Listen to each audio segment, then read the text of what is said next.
This channel does not promote or encourage any illegal activities. All contents provided by this channel is meant for educational purpose only. আসসালামু আলাইকুম everyone, আশা করি সকলে ভালো আছেন। আল্লাহর অশেষ রহমতে আমি ভালো আছি। আজকের ভিডিওতে দেখাবো কিভাবে আপনাদের ভিপিএস সার্ভারে মানে উবুন্টু সার্ভারে কিভাবে টানেলিং ভিপিএন অর্থাৎ এসএসএইচ ভিটোরে এবং ইত্যাদি সার্ভারগুলো ইনস্টল করবেন। তো চলেন শুরু করি। তো ভিপিএস লগ ইন করার জন্য আমি টারমাক্স ইউজ করবো। আপনারা চাইলে অন্য এসএসএইচ ক্লায়েন্ট ইউজ করতে পারেন, যেমন টারমিয়াস আছে। তো টারমাক্সটা ওপেন করে নিলাম সর্বপ্রথম। তো আমি ভিপিএস সার্ভারটা একজনের থেকে কিনে নিছি। চাইলে আপনার যে কোনো ওয়েবসাইট বা বিভিন্ন লোকের কাছ থেকে সার্ভার কিনতে পারবেন, বিভিন্ন জায়গায় পাওয়া যায়। চাইলে আপনারা আমাদের কাছ থেকেও ভিপিএস সার্ভার নিতে পারবেন। দেখেন এইখানে দুইটা মেথডে কিন্তু লগ ইন করা যায়। এখানে পাবলিক কি বা প্রাইভেট কি দিয়ে লগ ইন করা যায়, আর ইউজার নেম পাসওয়ার্ড দিয়ে লগ ইন করা যায়। এখানে দেখেন কি.পাব, এটার ভিতরে আমাদের প্রাইভেট কিটা সেভ আছে, এরপরে ইউজার নেম, এরপরে আইপি অ্যাড্রেস, এসএসএস। ঠিক আছে, আপনার যদি এসএসএস ইনস্টল না থাকে তাহলে ওপেন এসএসএসটা ইনস্টল করে নেবেন প্যাকেজ ইনস্টলের মাধ্যমে। ঠিক আছে, আমি আরেকটা দেখাই যেটা পাসওয়ার্ড দিয়ে লগ ইন করতে হয়। ওইটা দেখেন, এই যে এইখানে যেই আছে, আপনি চাইলে ডোমেন ইউজ করতে পারেন। যদি আপনার আইপির সাথে কোনো ডোমেন পয়েন্ট করা থাকে তাহলে ডোমেন ইউজ করতে পারেন আমার মতো। তো এই যে এটা কিন্তু দেখেন রুট ইউজার হিসাবে আমি পাসওয়ার্ড দিয়ে লগ ইন করতে পারবো আর কি চাইলেই। আর ওইটা আমি পাবলিক কি দেওয়া, মানে 2-3 সিস্টেমে এইগুলো লগ ইন করা যায়। এই যে এখানে দেখেন পাসওয়ার্ডটা কিন্তু দিলেই লগ ইন হয়ে যাবে। কিন্তু আমি এটা যেহেতু আমি এটার মধ্যে কোনো কিছু করবো না, এই জন্য আমি ওই ভিপিএসটা লগ ইন করবো যেটা কি দিয়ে লগ ইন করতে হয়।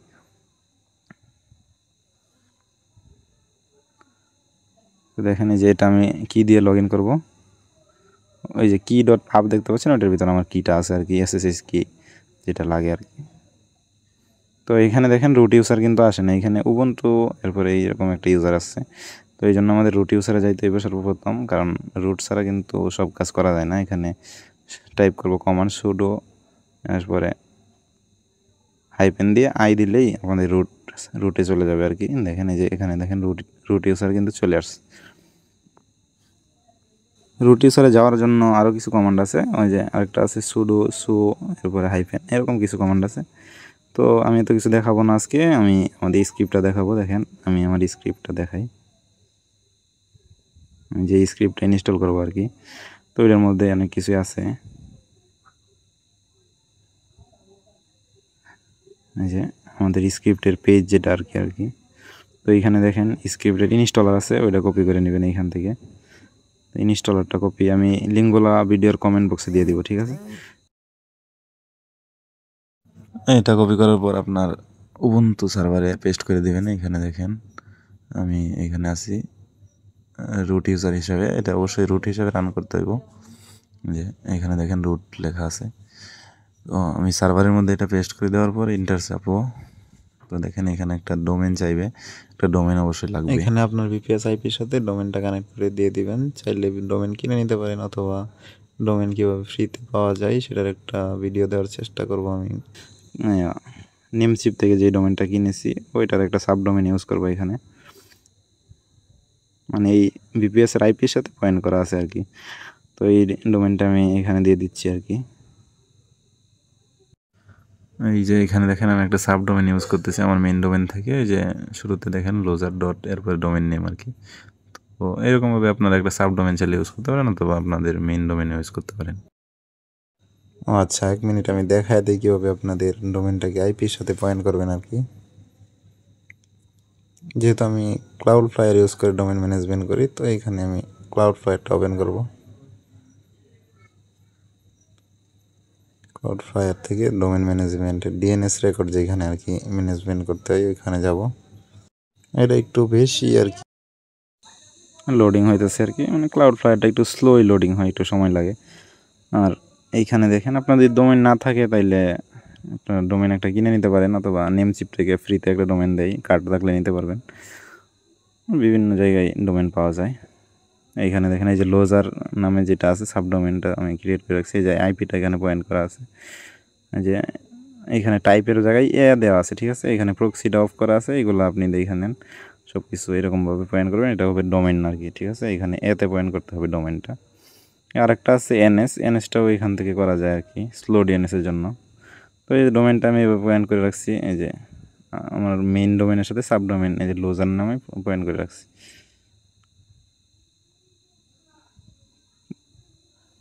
এইখানে দিলে যদি আপনার কানেক্টিং মানে বিপিএস এর সাথে সব কিছু ঠিকঠাক থাকে তাইলে দেখবেন এইখানে যে ডোমেনের সাথে আইপিটা দেখাইতেছে এবং ভেরিফিকেশন সাকসেসফুল দেখাবে আর কি। তো আর বাকি ইনস্টলেশন আপনার অটোমেটিক হবে, কিছু করতে হবে না, শুধু অপেক্ষা করেন, এইখানে অটোমেটিক সব হয়ে যাবে আর কি। আর ভিডিওটা যখন আমি রেকর্ড করছিলাম তখন আমি একটু অসুস্থ ছিলাম, এই জন্য ভয়েসটা পরে দিতেছি, হয়তো বা সব কিছু সেম টু সেম নাও মিলতে পারে। আর এটা যেহেতু সার্ভার সাইড বিপিএস, এই জন্য স্পিডটা একটু বেশি পাবে ইন্টারনেটের, অনেক অনেক হাই স্পিডে তাড়াতাড়ি হয়ে যাবে আর কি। তো আমি ভিডিওটাও একটু স্পিড বাড়াই দিব এই জায়গায়, যেহেতু সব অটো হবে, এখানে কোনো কিছু করার নাই আর কি, সব অটোমেটিক হবে, আপনার কিছুই করতে হবে না। এইখানে যে ইনস্টলেশনটা আছে এটা কমপ্লিট হওয়ার জন্য আমরা অপেক্ষা করবো আর কি। ইনস্টলটা হইতে থাক, আমরা কিছুক্ষণ পরে আসতেছি আর কি।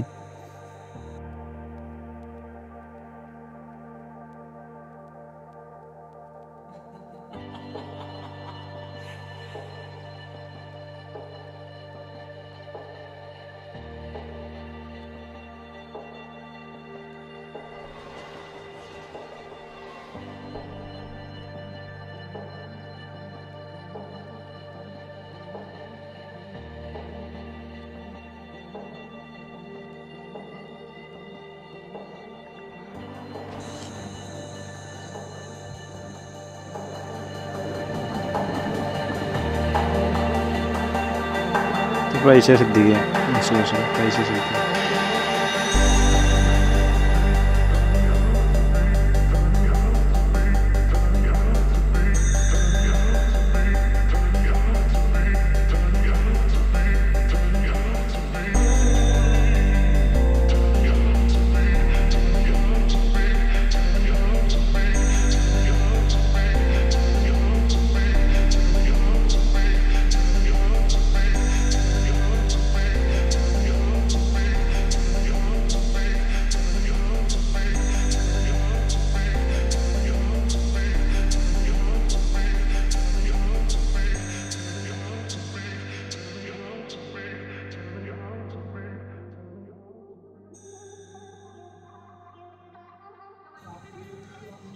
এখানে দেখেন ইনস্টলেশনটা কিন্তু কমপ্লিট হয়ে গেছে এবং রিবোট দিতে বলতেছে। আমি যেহেতু এনএসটা চেঞ্জ করবো এই জন্য রিবোট দিব না, কন্ট্রোল সি দিয়ে থামাই, এরপরে আমরা মেনু টাইপ করব, মেনুতে চলে যাব আমরা। তো দেখেন এখানে মেনু কিন্তু চলে আসছে, এখানে দেখেন বিস্তারিত দেখাচ্ছে সব কিছু, আইএসপি ডোমেন ইত্যাদি সব। তো এখান থেকে আমরা এনএস যেটা আছে, এই যে একটা র্যান্ডম এনএস কিন্তু এখানে চলে আসে, এই এনএসটা আমরা চেঞ্জ করবো আর কি। এখান থেকে করবো কি, আমি এনএসটা চেঞ্জ করবো, এটা স্লো ডিএনএসের জন্য লাগে আর কি। এখানে একটা র্যান্ডম এনএস আছে, আমি এখানে একটা কাস্টম নেম সার্ভার দিব, এনএস মানে নেম সার্ভার আর কি। এনএসের জন্য আপনারা ওই সেমভাবে ক্লাউডফ্লায়ার আপনার ডোমেন ম্যানেজমেন্ট যেখানে আছে ওইখানে যাবেন। আমি আইপির আগে ইয়াটা কপি করে নিই, ডোমেনটা আর কি। তো এইখানে আসার পর নিউ একটা রেকর্ড যোগ করবেন, এড নিউ রেকর্ড। আগেরটা কিন্তু এ রেকর্ড যোগ করেছিলাম, এখন এটা এনএস রেকর্ড যোগ করব। আর এই দেখেন এইখানে নেম দিতে হবে, একটা সাব ডোমেনের জন্য আর কি নেম দিবেন। আমি এখানে ডোমেনের সাথে মিল রেখে একটা দিয়ে দিব। এখানে আগে ডোমেনের নাম ছিল লোজার, এখানে দিব lozer.ns দিব। তো এইখান থেকে একটা নেম দিবেন, তারপরে এখানে দেখেন এ রেকর্ড দেওয়া যাবে না, এখানে এনএস রেকর্ড দিবেন, এনএস। তো ডোমেনের জন্য আমরা কিন্তু এতে পয়েন্ট করছিলাম, আর এখানে এনএসের জন্য আমরা এনএস দিয়ে টাইপ এনএস দিয়ে এরপরে এখানে একটা এনএস নেম, এরপরে এখানে আইপি না দিয়া এখানে আমরা ডোমেনটা দিব, ঠিক আছে। তো আমি সব কিছু ঠিকঠাক দিয়ে দিতেছি, এখানে নেমটা মানে সাব ডোমেন নেমটা, এরপরে এখানে ডোমেনটা দিছি, আর এখানে এনএস। দেখেন এইখানে যেটা আছে এই যে এখানে কিন্তু আপনার এনএস মেইন এনএস যেটা হবে আর কি। তো এটা আমি কপি করে রাখতেছি, এরপরে এখান থেকে নিচের দিকে যাব, সব কিছু ঠিকঠাক রেখে এখানে ভালো করে চেক করে নেবেন। এখানে দেখেন এনএস দেওয়া আছে কিনা, এ থাকলে কিন্তু আপনার শুরুতে যেটা করছিলাম এই যে ডোমেনের জন্য ওইটা এতে দিছি, তো এটা সেভ দিয়ে দিব। অবশ্যই মনে রাখবেন এতে পয়েন্ট করব ডোমেনের জন্য, আর এনএসে পয়েন্ট করব নেম সার্ভারের জন্য, এনএসের জন্য স্লো ডিএনএসের জন্য আর কি। তো ওইখানে দিছিলাম আইপি, আর এনএসের মধ্যে দিব আইপির জায়গায় যে আগের ডোমেনটা ছিল ওইটা ম্যানেজমেন্ট। আর এখানে আবার সার্ভারে চলে আসবো, আসার পরে এখানে দেখেন আদার সেটিংস আছে 10 নম্বর টাইপ করে ইনটা দেবো। এরপরে দেখবেন এখানে চেঞ্জ নেম সার্ভার বা সার্ভার, হ্যাঁ চেঞ্জ নেম সার্ভার আছে না, ওই যে 9 নম্বর, ওইখানে চেঞ্জ নেম সার্ভার দিয়ে আমরা যে এনএসটা কপি করে আনছিলাম, এনএসটা যেটা দিয়েছিলাম ওই দেখেন closerns ডট মানে আমার ডোমেন দিয়ে এন্টার দিয়ে দেবো। দেখেন আমার ডোমেন কিন্তু মানে এনএস কিন্তু সাকসেসফুলি চেঞ্জ হয়ে গেছে। চাইলে ডোমেন চেঞ্জ করতে পারবেন পরবর্তীতে। তো আমি এক্স দিয়ে বের হয়ে গেছি, এখন আমি সার্ভার রিবুট দিব, যেহেতু সব কিছু চেঞ্জ করা শেষ। তো এখন আমি সার্ভারটা রিবুট দিয়ে দেবো, সমস্যা নেই। রিবুট না দিলে আবার SSL এগুলো ইত্যাদি অনেক কিছু কাজ করবে না, এই জন্য রিবুটটা দিতে হবে। সার্ভার রিবুট দিয়ে দিছি, দেখেন ডিসকানেক্ট হয়ে গেছে। সার্ভার থেকে বের করে আমাদের টারমাক্সে নিয়ে আসছে। দেখুন এটা কিন্তু বিপিএস না, এখানে দেখেন টারমাক্স লেখা আছে। এই যে তো বিপিএসে ছিলাম এখন টারমাক্সে বাইরে চলে আসছে এখান থেকে। তো আবার বলতেছি, যাদের বিপিএস সম্পর্কে ধারণা নাই তারা টুকটাক ইউটিউবে ভিডিও দেখলে শিখতে পারবেন বিপিএস কি। এতক্ষণে হয়তো রিবুট হয়ে গেছে, দেখেন রিবুট হয়ে গেছে। আবার আমাদের রুটে যাইতে হবে আগের মতো, কারণ রুট ছাড়া কিন্তু কোনো কাজ হবে না। এখানে রুটে যাওয়ার কমান্ড টাইপ করে দেবো আগের মতো, সুডো এরপরে হাইফেন দিয়ে আই দিলে হবে, অথবা সুডো SU এরপরে হাইফেন দিলে হবে। দুইটা কমান্ডই রুটে চলে যাওয়ার জন্য এইখানে দেখেন এই যে সব কিছু সিস্টেম ইনফরমেশান এগুলো ইত্যাদি দেখাইতেছে। এখানে CPU এরপরে ডোমেন এনএস এগুলো আর কি এখানে দেখেন বিস্তারিত আপনারা দেখতে পারবেন। এটা ড্যাশবোর্ড আর কি, এটা মেনু না। এখান থেকে মেনু টাইপ করতে হবে আপনাদের। এখানে সার্ভিস আছে SSH OpenVPN B2B সার্ভারগুলো, সবগুলো কিন্তু একই স্ক্রিপ্টের মধ্যে পাওয়া যাবে না। এখানে একটা ক্লায়েন্ট কি আছে, যেটার জন্য আপনাদের এই স্ক্রিপ্টের অ্যাপ্রুভাল লাগবে। আপনারা আমাদের টেলিগ্রামে মেসেজ করবেন, আমি অ্যাপ্রুভাল দিয়ে দেবো আর কি স্ক্রিপ্টের জন্য। এখান থেকে দেখেন সব কিছু শেষ। এখন মেনু টাইপ করে আমি একটা SSH OpenVPN অ্যাকাউন্ট ক্রিয়েট করে দেখাবো। এই যে এখানেও সেমভাবে বিস্তারিত দেখাইবে মেনুর মধ্যে। আগে মেনু যেহেতু আগে দেখছি। আচ্ছা এখান থেকে দেখেন 1 নম্বরে SSH OpenVPNটাই আমি ক্রিয়েট করে দেখাই, বেশি কিছু না দেখাই।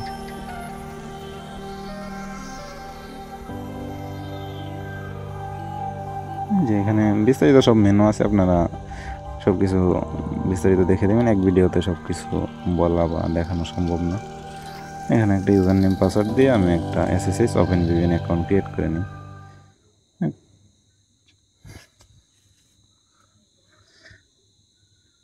তো এর মধ্যে আপনার স্লো DNS আউট করবে, UDP কাস্টম, এরপরে OpenVPN, SSH, এরপরে SSH প্রক্সি যেগুলো আছে, যত ধরনের মেথড আছে সবগুলাই কিন্তু এই সার্ভারের মধ্যে কাজ করবে।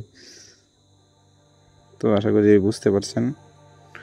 তো এখন আবার দেখেন এইখানে টেলিগ্রাম বট যেটা আছে, আপনারা চাইলে টেলিগ্রাম বট থেকে সব কিছু ম্যানেজমেন্ট করতে পারবেন। আমি এখন টেলিগ্রাম বটটাও সেট আপ করে দেখাই দেবো আর কি। প্রথমে এই জন্য আমরা টেলিগ্রামে চলে যাব,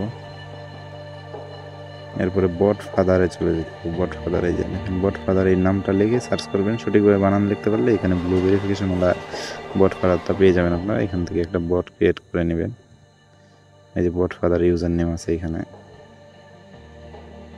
এখানে ব্লু ভেরিফিকেশন সব কিছু দেখেন। বট কিন্তু আমি আগেও ক্রিয়েট করছি এখান থেকে। তো এখান থেকে কমান্ড দিবেন, স্ল্যাশ দিয়ে নিউ বট কমান্ড দিবেন, ঠিক আছে।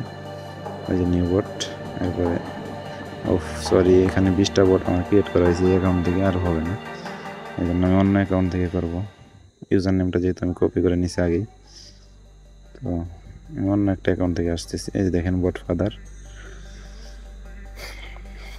এই যে বট ফাদার স্টার্ট করার পরে নিউ বট, এই যে দেখেন নিউ বট কমান্ড দিয়ে দিচ্ছি। এখন একটা নাম দিয়ে দিতে হবে আর কি, আপনার পছন্দ মতো যে কোনো নাম দিতে পারেন। আমি একটা দিলাম BPS বট নাম দিলাম, BPS বট নাম দিছি। এখন একটা ইউজার নেম দিতে হবে, এবং ইউজার নেমের লাস্টে বট শব্দটা উল্লেখ থাকতে হবে আর কি।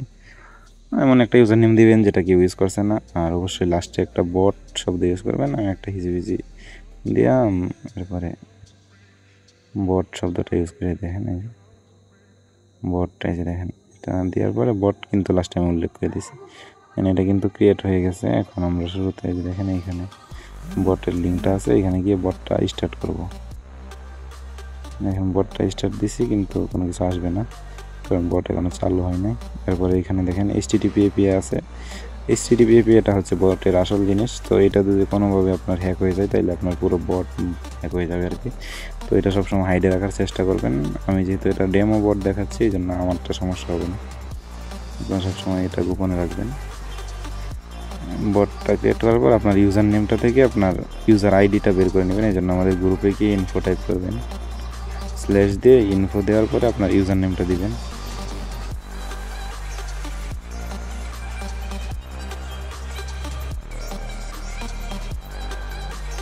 আমি আমার এই অ্যাকাউন্টের ইউজার নেমটা দিয়ে দিতেছি।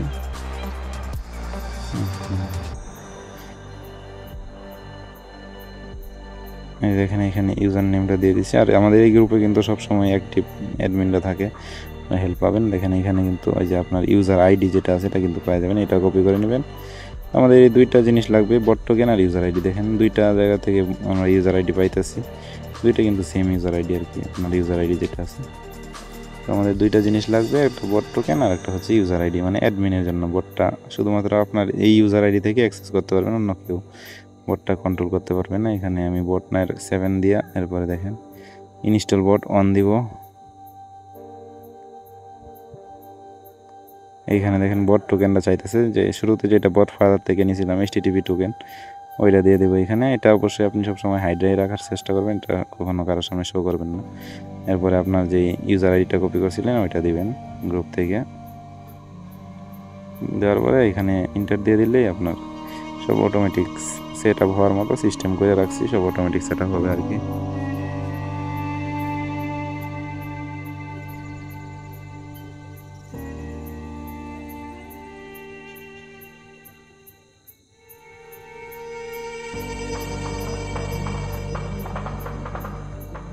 মোটামুটি 3-4টা স্টেপে এটা কমপ্লিট হয়ে যাবে। ইনস্টলেশন কিন্তু বটের হয়ে গেছে, সাকসেস বসছে এখানে সাকসেস। আর এই যে এখানে দেখেন সব কিছু কমপ্লিট, বট ইনস্টল হয়ে গেছে। এখন চাইলে আপনারা বট থেকে সার্ভারে সব কিছু ম্যানেজ করতে পারবেন। এখানে আপনার VPN অ্যাকাউন্ট ক্রিয়েট, ম্যানেজমেন্ট সব কিছু করতে পারবেন। এখানে দেখেন নোটিফিকেশন কিন্তু চলে আসছে, স্টার্ট দিলে দেখেন এখন কিন্তু এই যে আপনি মেনু টেনু সার্ভার যা আছে ইত্যাদি সব দেখতে পারবেন। এখান থেকে ক্রিয়েট করতে পারবেন, ডিলিট করতে পারবেন, ট্রায়াল নিতে পারবেন আর ইত্যাদি। এখানে দেখেন সার্ভার ইনফোতে যে আমাদের NS ডোমেন এগুলো। তো আশা করি বুঝতে পারছেন। এরপরেও যদি কোনো কনফিউশন থাকে তাইলে কমেন্টের মধ্যে কমেন্ট করে জানাবেন যে ভাই বুঝতে পারি নাই, এমন এমন সমস্যা হয়েছে বটের মধ্যে। দেখেন আপনারা এখান থেকে কিন্তু সরাসরি টার্মিনালে না গিয়ে বা বারবার ওই সার্ভারে লগ ইন না করে আপনার টেলিগ্রাম থেকে সব কিছু কন্ট্রোল করতে পারতেছেন। আর VPS যদি আপনারা এতই বেশি কিনতে না পারেন নিজে নিজে, তাইলে আমাদের সাথে যোগাযোগ করবেন, আমরা VPS কিনে দেওয়ার ব্যবস্থা করব, অথবা আপনাদেরকে দেখাই দেবো কীভাবে কিনতে হয় আর কি।